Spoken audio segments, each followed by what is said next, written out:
it's not like you go toil away on a work of art that's about some problem you have, and then you don't have that problem anymore. You work on something that you care about and that changes the way you might, and someone else might like think about a certain thing.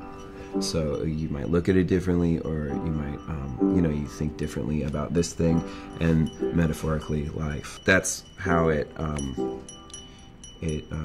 makes your world a little bit bigger every time, and that's why it's almost the opposite of therapy. It's like you don't fix anything.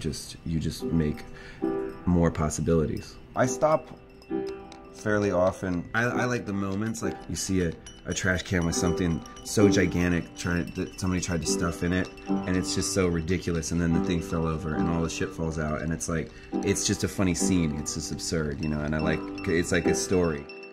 I work all the time. I get my biggest inspiration and ideas when I'm like lying flat on my back, half asleep.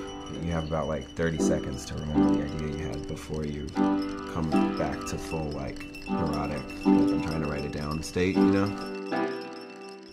Pain and ejaculation can be the times when you're most inhabiting your body, when you're most aware. Maybe there's a really intense thing sometimes, like in the first few moments of being awake, where you're not sure if you want that, so you're like really hyper aware,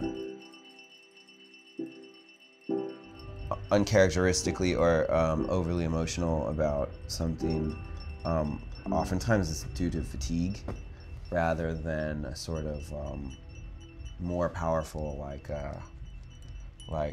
overarching sort of meaning, Sometimes it's just tired, and then you thought of the thing you didn't want to think about, and then you start to cry. I have a 7-year-old godson that makes me almost cry every time I see him, because he's awesome. Just because he's a little kid, you just want to hold him. You just want to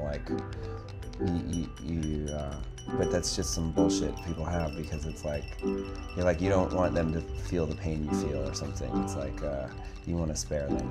I think there's a huge confusion in people's emotions toward sort of like pain and suffering of other people. So I just think there's a whole secret selfish side to all those emotions and stuff.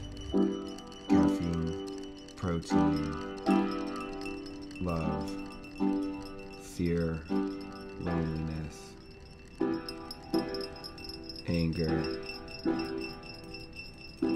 doubt, and doubt, and doubt, and that keeps me going. I don't know.